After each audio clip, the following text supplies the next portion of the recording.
Good morning. Thank you for joining us, everyone. I'm Jeannie Scalmanini, Executive Director of Alumni and Parent Engagement here at Claremont McKenna College, and a warm welcome this morning. Happens to be a very warm day in Claremont as well.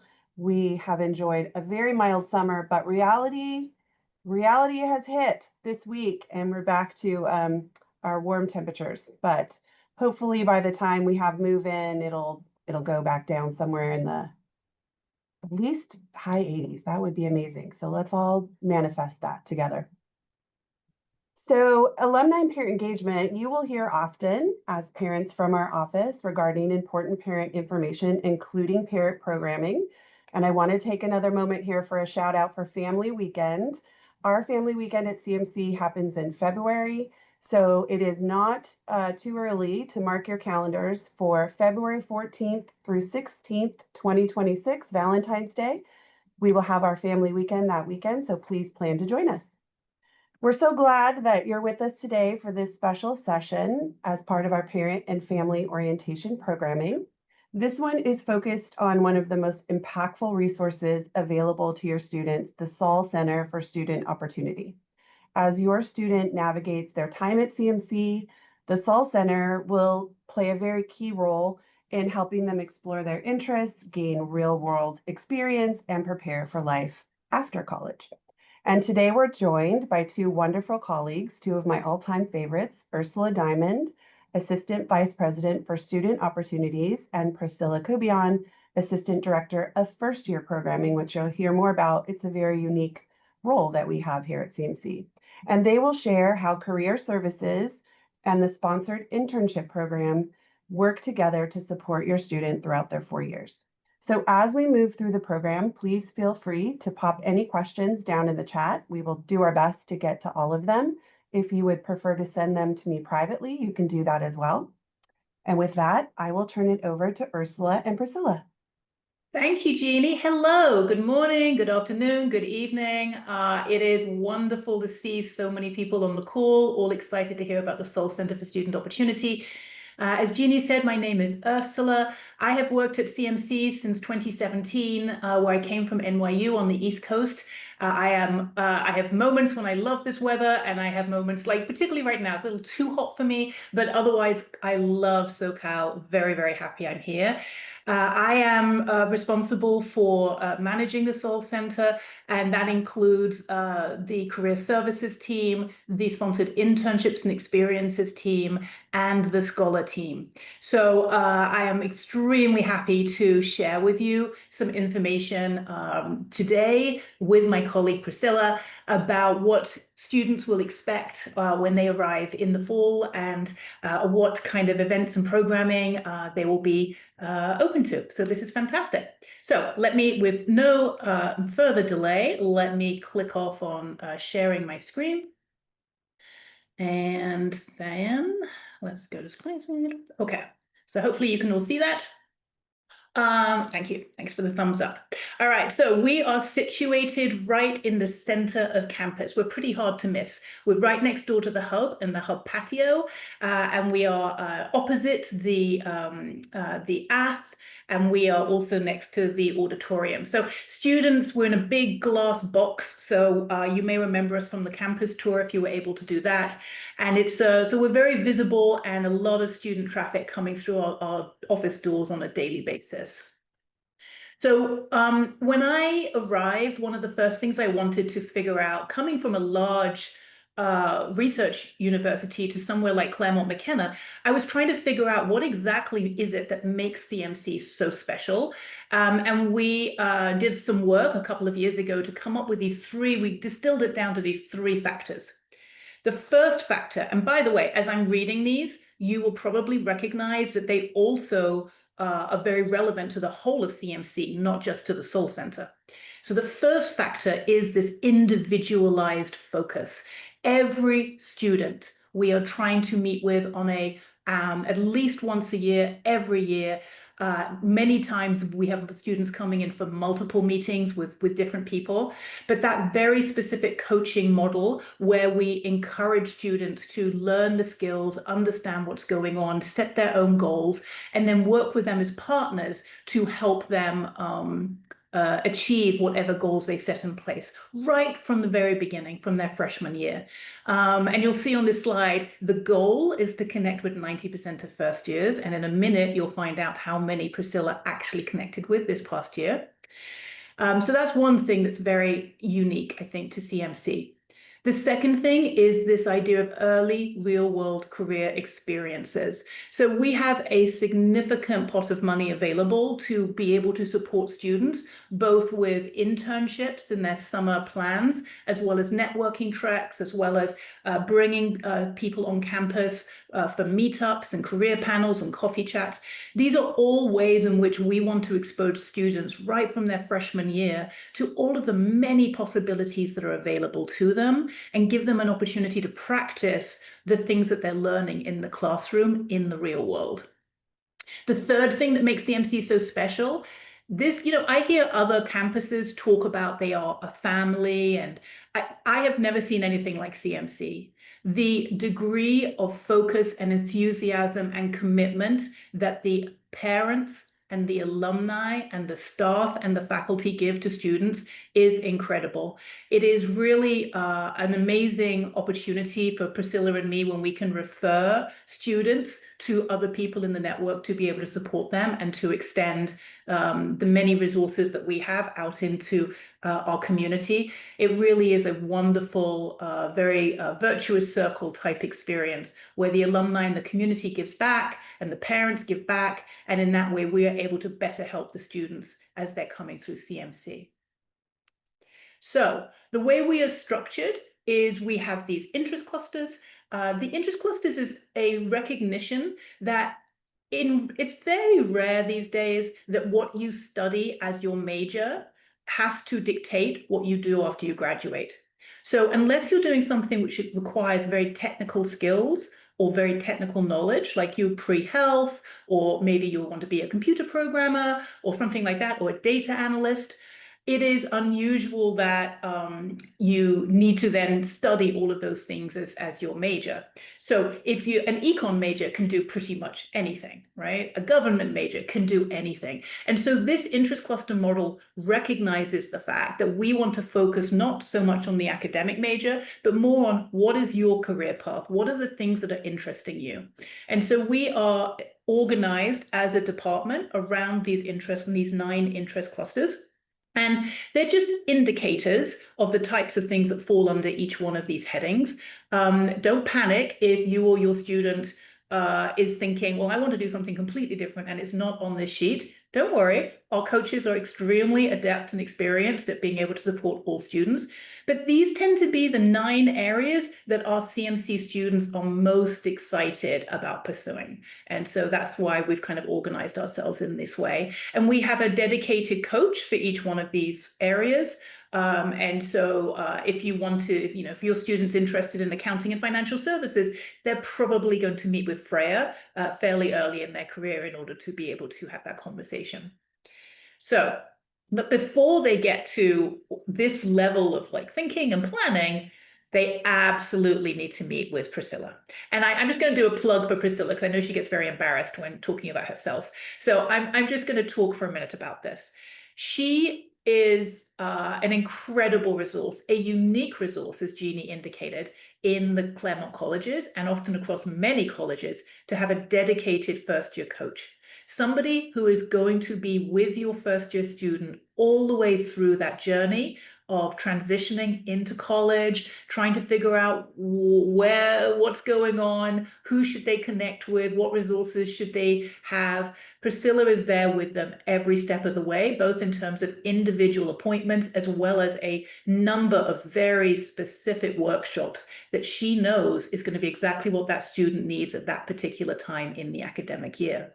So we have data that proves that if a student meets with Priscilla, they are significantly more likely to meet other career services staff, attend more career events and workshops, complete their online career platform profiles, upload a professional resume, and receive summer internship funding. So it really is an incredible, valuable thing to do. And you remember back on that last slide when I said our goal was to hit 90% for the first year students?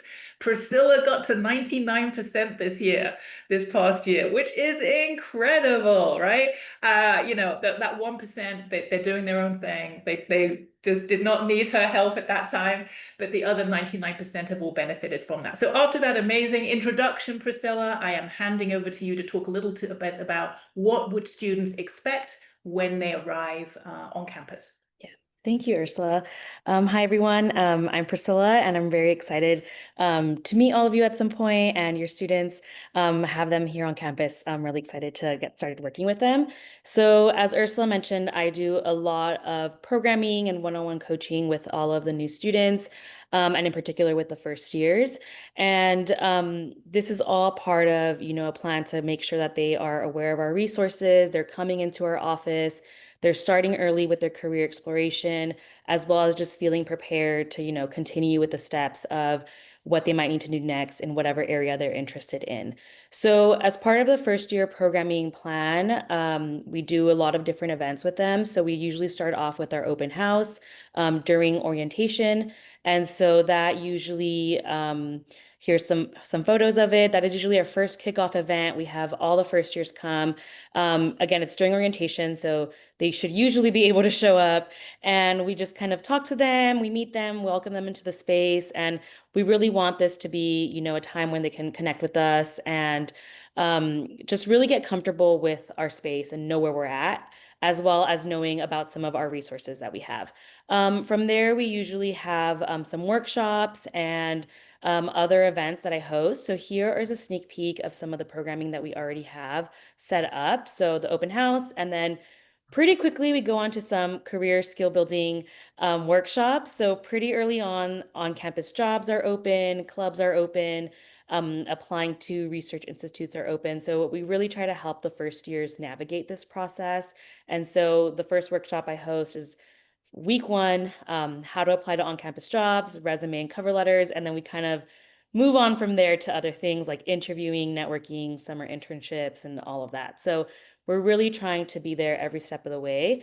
And then I also have a lot of drop-ins as well as just like one-off events. If there's ever, I hear a need from students that we're really looking for something, I'll try to, accommodate that and have a workshop or a group or anything that can help with that. As well as just like individual coaching. So as Ursula mentioned, like we try to meet with at least everyone once a year, but I really am able to meet, once a semester, or sometimes depending on, if the student needs more support. I've met with students multiple times, and there usually is, the chance for them to really get that support if they're reaching out. And then I also do my own outreach to make sure that I'm meeting with the students as well. In the spring semester, another key event that we have is the Peers and Careers panels. So like I mentioned, we really want to make sure the students are exploring different areas as well as getting, the information they need for the areas that they are interested in. In the first year, most students, they're deciding, what areas they want to go into. They usually have more than one interest. There are a few that kind of feel like they know what they want to do, but for the most part, people are exploring. And so we have these really great panels where upperclassmen share their experiences with finding, what they wanted to do, how they found their first internships, if they had internships in those areas, or what were the real life experiences that helped them get into these areas. So they're really helpful panels. They hear it from current students, and they really from there can build on their networking as well as just learning more from them. And they're really great panels. We have one for every interest cluster. So it's 2 weeks of great programming that the students get to go to right after coming back from winter break. And I'm going to pass it back to Ursula, who's going to talk about internships. Yeah. So when we look at the student values of why students are most excited to come to CMC, as you can imagine, internships and experiences are right up there at the top of the list, often the most important criteria that they quote. And so we recognize that this really is something that makes CMCs very special for a number of different reasons, right? That it really does help students put their education and what they're learning in the classroom into the context of the real world. It helps them gain valuable work experience and skills before they graduate. And it's the most efficient way to explore a professional industry. Like if you do an internship, you're probably spending anywhere from, 8 weeks up to about 3 months, really getting a feel for what it would be like to work in that area. Way more efficient than starting a job out of college and then discovering after 3 months that you don't like what you're doing. So it really is an amazing way to test drive some careers. It really is a great way to start developing those valuable network connections. Anybody who's on this call who has been job hunting recently or knows somebody who's been in the job search knows how incredibly important it is to have connections and people that you can talk to and who can refer you to opportunities.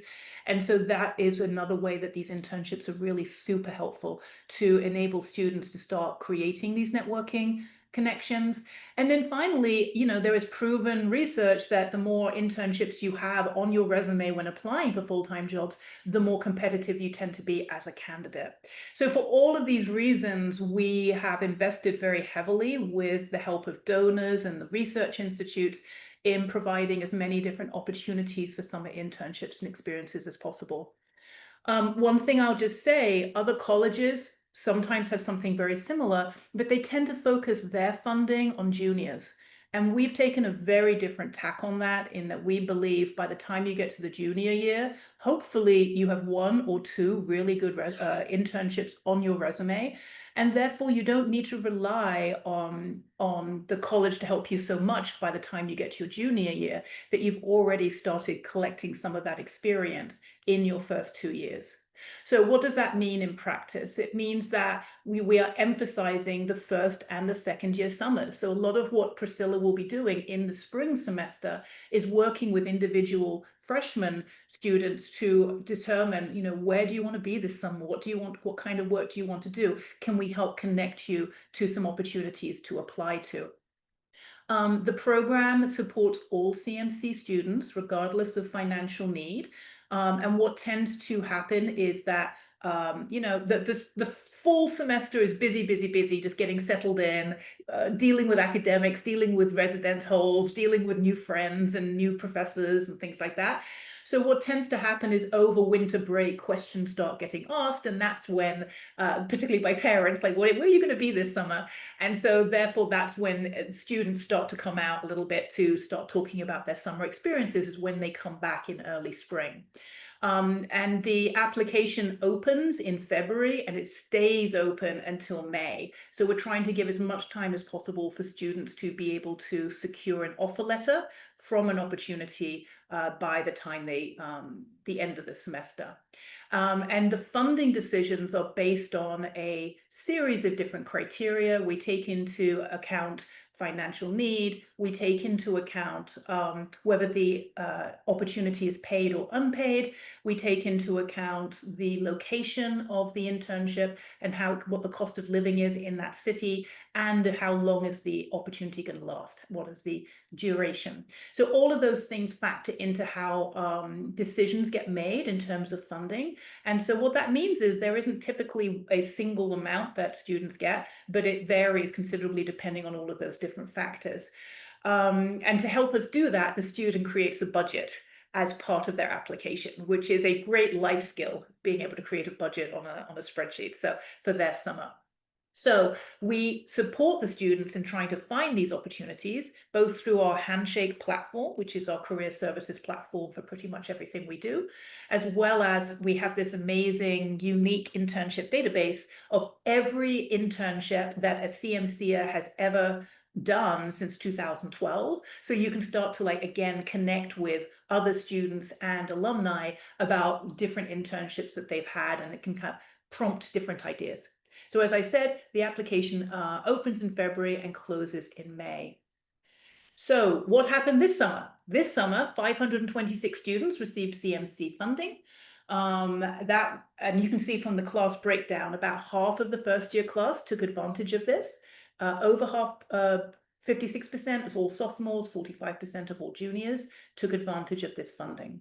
The average award for all students is about $39.80, but it ranges dramatically, right? So one student might get $2,500, another might go as high as, you know, $8,000. So it really does vary a lot. But in total, we spent $2.1 million funded, and students went to 36 different countries in order to have these experiences. I will keep going with the first destination outcomes. I know some questions are starting to pop into the chat box, and we'll get to those in a minute.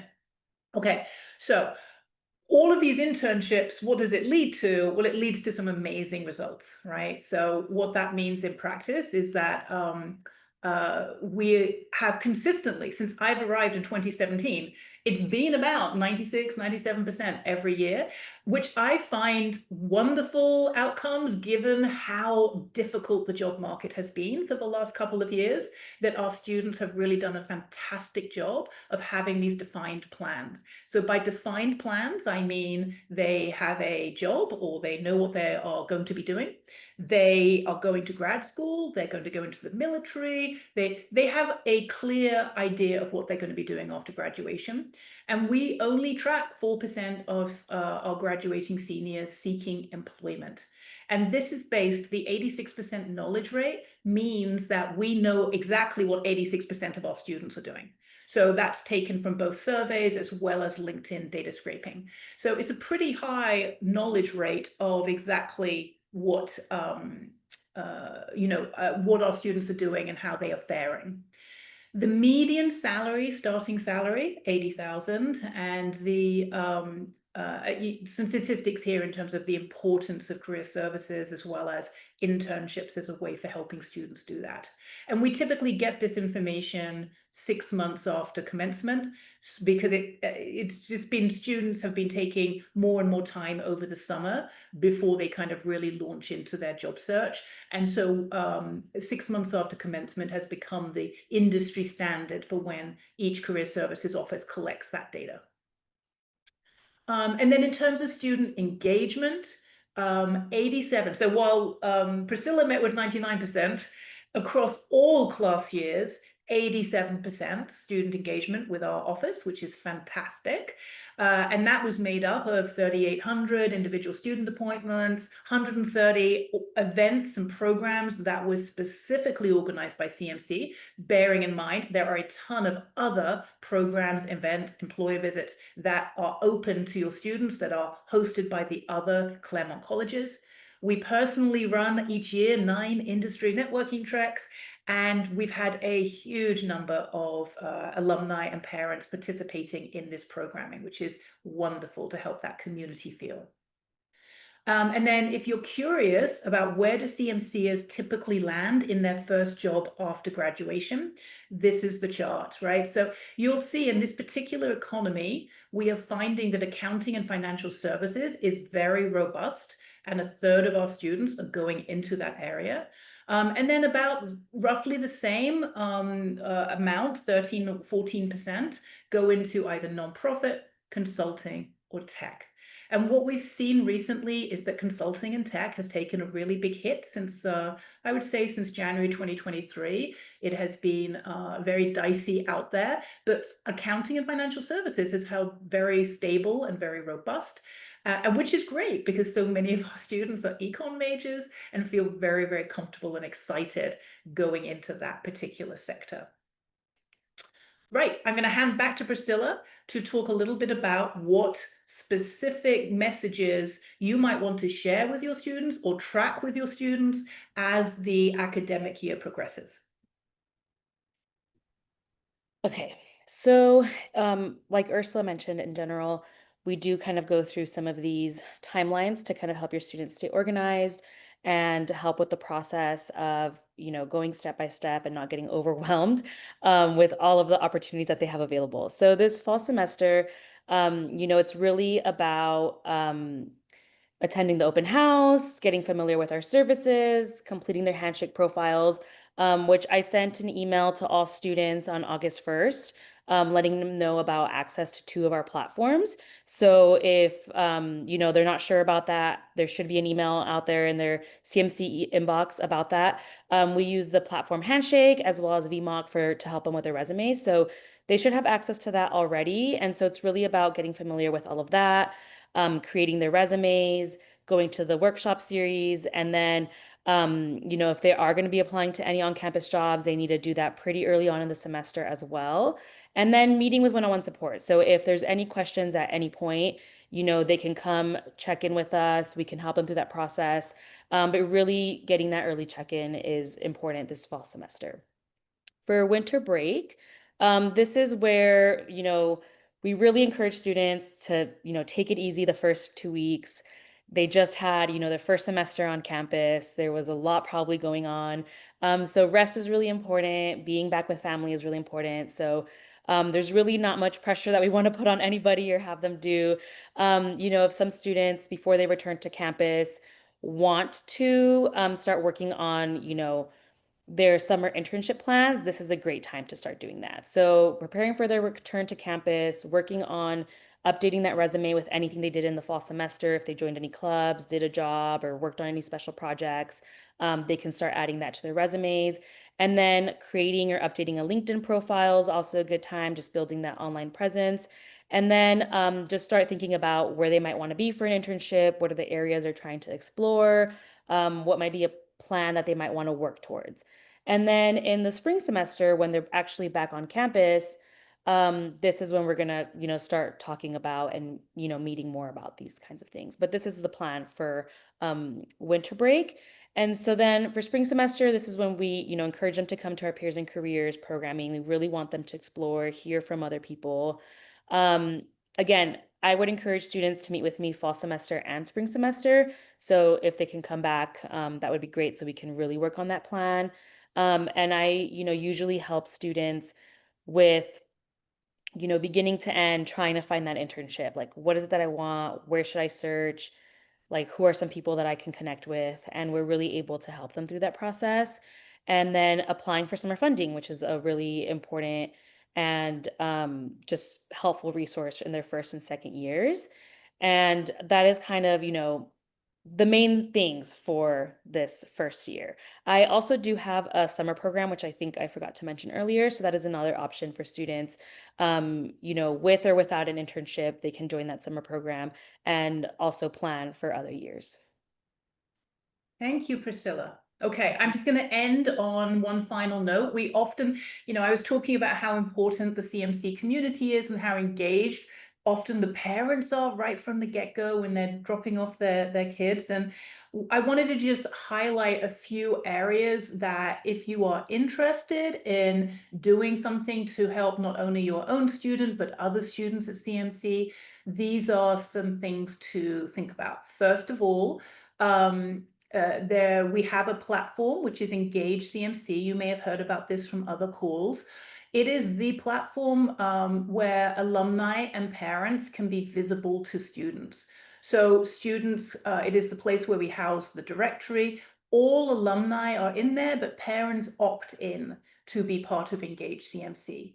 And so if you would like to indicate that you're willing to help, to talk about careers or grad school, to open your doors or provide mentorship, anything like that, I strongly recommend that you join Engage CMC. And then as soon as you highlight that you're willing to help in those areas, you will become visible to students and they will find you, I guarantee it. So you'll see the link on this slide as to how you find that platform.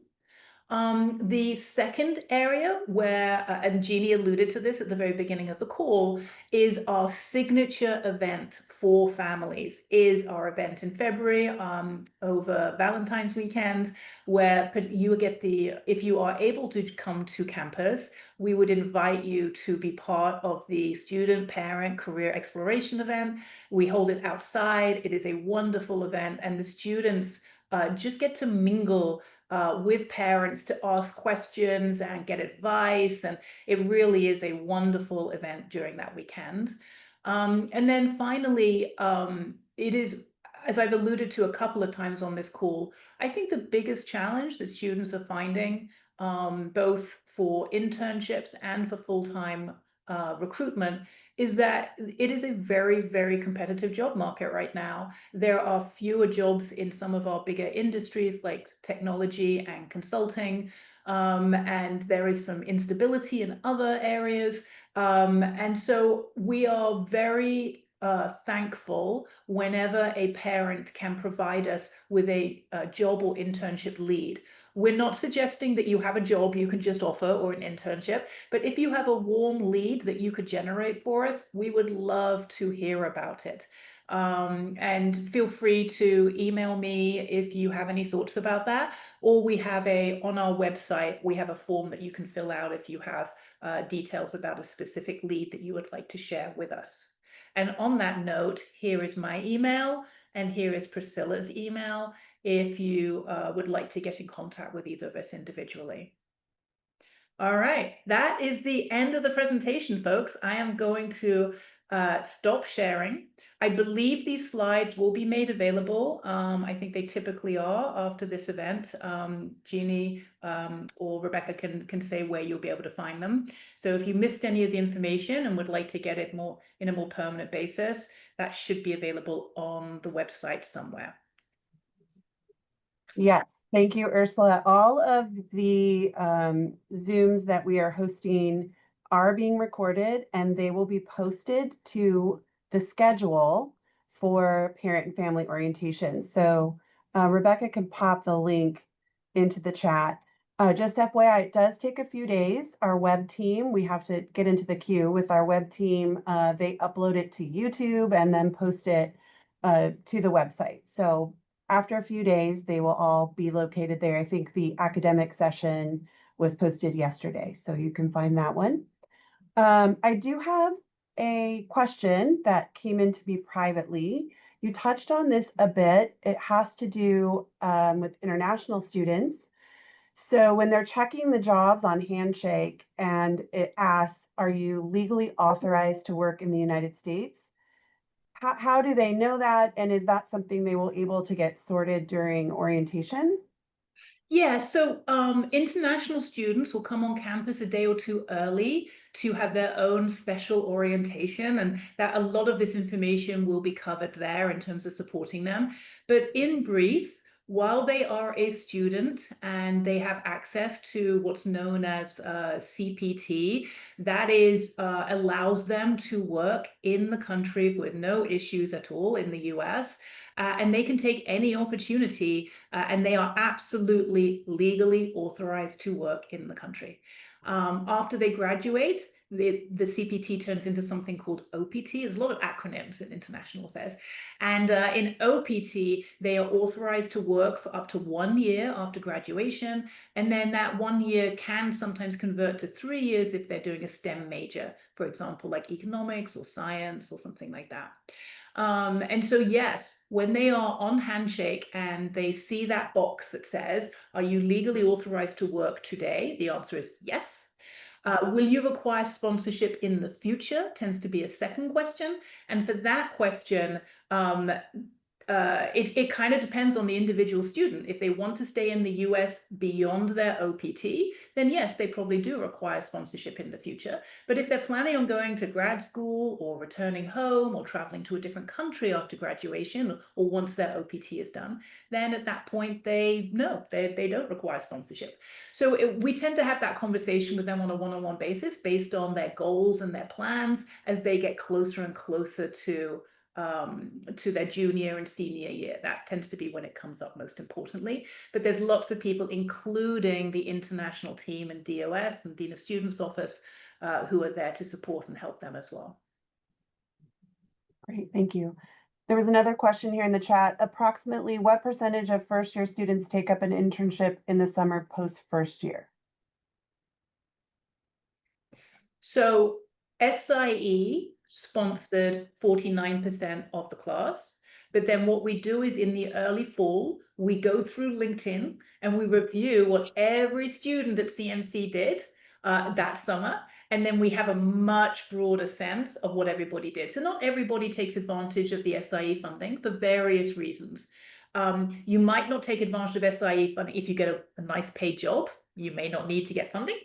If you're doing something remote, where you are actually going to be living at home for the summer, you're probably not eligible for SIE funding, because SIE is paying the costs to allow you to do an internship. So if there's no costs, then there's nothing for us to pay. We don't have sufficient money to do salary replacement, unfortunately. All we can do is support the costs of actually being able to level the playing field, that everybody can actually access an internship. And so there might be a few reasons why somebody would not access SIE. Typically, any first year that applies for funding will get some funding. So our percentage there is very high. So the 49% of SIE people, students who received SIE funding from the first year class, typically bumps up, I think, to about I want to say 65 or 70. If you give me 1 second, what I'm going to do is just pull up the website where we host that information, and I'll be able to show you that. So anybody who wants to dig in more detail can do that for themselves. So hold on 1 second. Internship Factbook. I'm just going to share my screen again.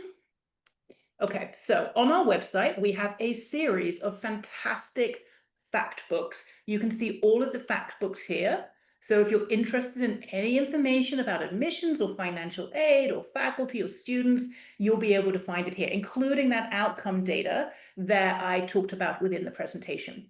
But this fact book is internships, and this will show you as you come down here. If I come to the summer, the most recent obviously we have is summer of 2024. We haven't collected all the data yet for beyond that. So this is the class of 2024, and then if we select student class and we say rising sophomore, you will see that there were 64% were sponsored, but then all of these were not sponsored in terms of the internships that came up. I'm trying to show if I have actually a better number. Oh, here we go. This is perfect. So the class of rising sophomores, freshmen, while in 2024, 44% of the rising sophomores were sponsored, a total of 61% recorded that they had summer internships on their LinkedIn profile. So that gives you a good sense of how many additional students, and each class is about 320, 330 students. So that gives you a good sense of how many students are finding internships on their own and not requesting SIE funding. So I'm sorry, that was a lot of data, but if you are interested, you can dig in on the internship materials yourself through the fact book. And I'll put that in the chat. Ursula, could you drop that? Did you just say you're going to drop it in the chat? Perfect. Perfect. And then I'll also drop in the outcomes one as well, in case you want to dig into where do graduating seniors end up and what do they do. You can again dig in, and we have some wonderful filters on here. So you can do it by international student versus domestic. You can do it by gender. You can do it for some of them. You can do even what were their majors. So a lot of really nice information for you to dig into yourselves. There's one question here. Are there internship ideas you've seen which are more directed to hobbies rather than academic? Yeah, I'm going to pass that one over to Priscilla. Interesting question. Yeah.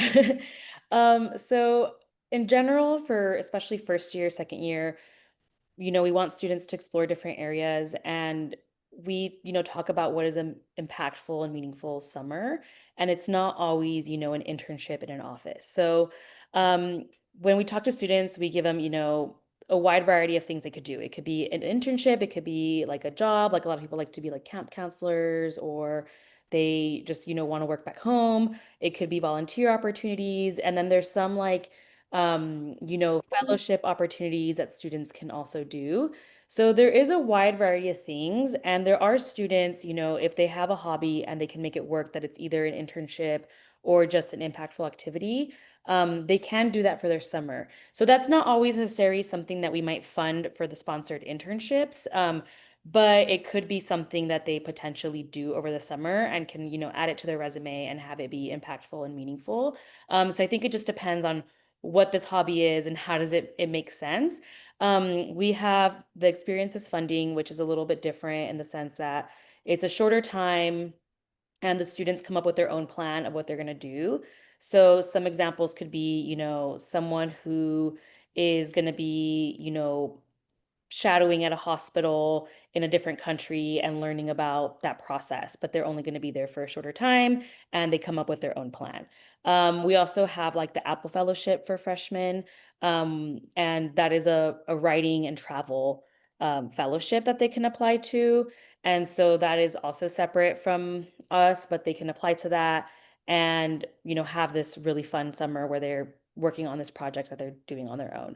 So it really can vary, and there's just a lot of different opportunities that they can do, especially the I first would semester. just add to that another opportunity is to work with a professor over the summer as part of the summer research program. So they get to live on campus in the summer and work with their favorite professor on some kind of project that either the student has generated or the professor needs help with. And students can apply for that again in early spring. So there's a whole series of different options available. And that's why these individual meetings are so important, to really figure out what is it that the student is interested in, and where would they like to be this summer, and what kind of things are they excited to be exploring this summer? Yeah. And then I think that kind of goes into the next question that I see in the chat, which is asking, it's saying like a lot of traditional internships are for juniors. Are most freshman internships initiated by students, or are those posted internships for freshmen? So to answer that question, there's a mix. Students, if they're like, I specifically would want to work at this startup, they can try to initiate that, and sometimes it does work out. But we also have Handshake that has a lot of opportunities for any class year to do internships. We also have the internship database where they can also see what other people have done and in what class year they did it, and kind of get ideas through there as well.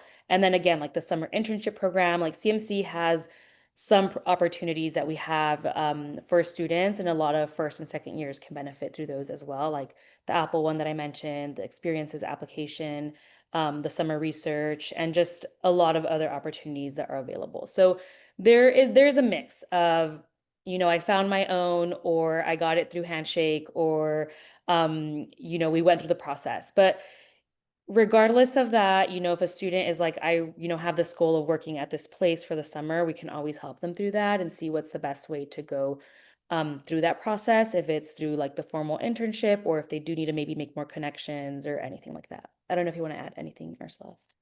No, I mean, again, comes back to individual conversations and figuring out what are the goals for the summer.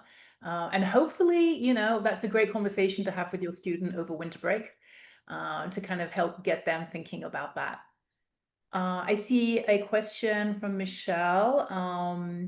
In the current job market, do you find companies are willing to offer meaningful unpaid internships that could be valuable for freshmen? Yeah, unpaid? Yeah, like they love CMC students who are enthusiastic, hardworking, put in long hours, are like really a great addition to the team. So what we started doing in the summer is actually reaching out to the supervisors of freshmen to say, hey, how did the summer go? Like, any feedback? Like, do you think you might want to offer this again to a student next year?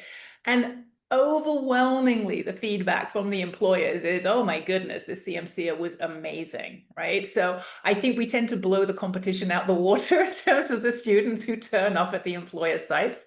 So from that perspective, yes, word gets out, and we try and create these pipelines. So if a student's already done this amazing work of actually securing an opportunity for their summer, we'll try and piggyback on that to say, okay, well, listen, that student had a great experience. Can we create this like more of a concrete pipeline for other students as well? So we're really, our employer relations team, Mia, is like doing a fantastic job of trying to create new opportunities that are specifically focused on freshmen that other freshmen have already enjoyed and had a good experience at. I have one more question. Someone sent in the chat, my student doesn't have a resume and has dyslexia, so he will need to dedicate significant time to his academics. Still, he'd benefit from support in building a resume. So far, his experience includes lawn mowing and a bit of catering, but he has many great qualities. Do you have any guidance on how a student like him can start building experience and feel ready to pursue opportunities? Yeah, Yes. you want to take this one, Priscilla? Yeah, I'll take that one. So I would say, there's a lot of students that have a very similar background. So it's, very common, and those experiences like the lawn mowing and catering, are very valuable as well too. So I would start with adding those to the resume. I have the workshop first week, so I would say attend that, schedule the one-on-one meeting, and we can really work through like, pulling out what are the experiences that you have that you want to showcase.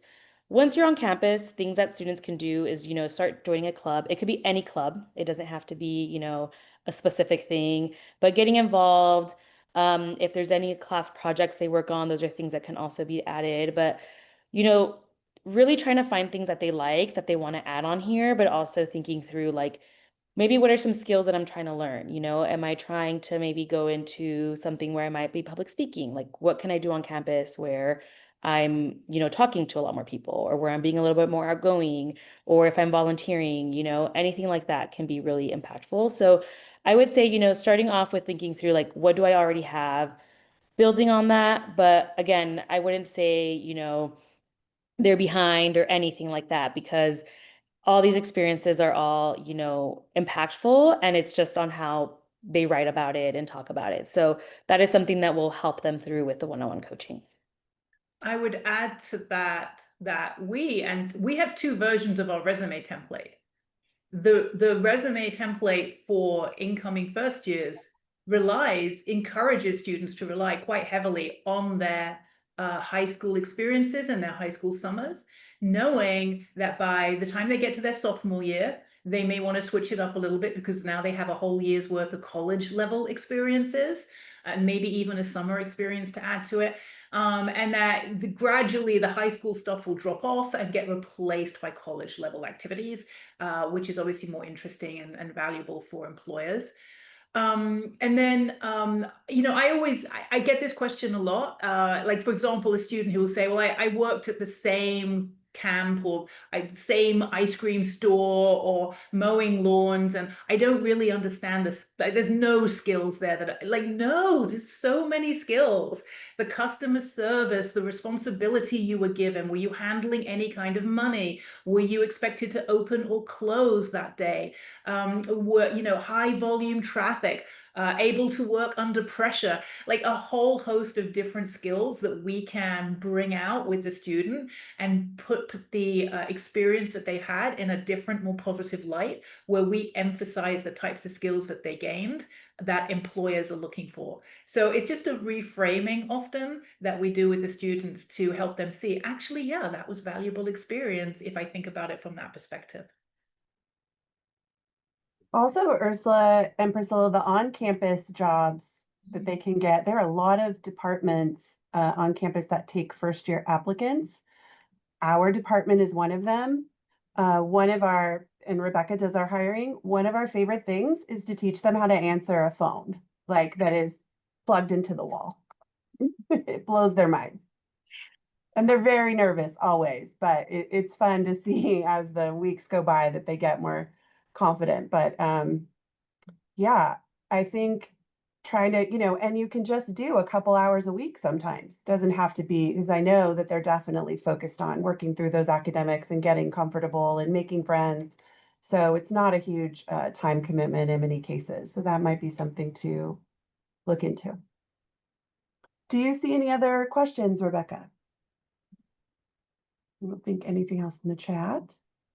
So I will take this opportunity to remind you, we have one more Zoom for parent and family orientation. That is tomorrow at noon Pacific time. It is the Student Wellbeing and Success Zoom, and that will be with our Dean of Students office. A ton of information about wellness resources, student health services, insurance, those kinds of topics. And you can, again, feel free to ask any questions that you might have. Hopefully that you are registered for that. If not, you can go back onto the registration website and add that session, or you can email parents@cmc.edu and we can provide you with the link. We, again, will have move-in is August 17th. That is also the day of our parent and family orientation on campus programming. So we hope to be able to see you all then. If you are international, that is a few days earlier that your student will move in, but we'll still all be together on the 17th. So thank you so much, Ursula and Priscilla. Really appreciate this valuable information and looking forward to meeting all of you in person soon. Have a great day.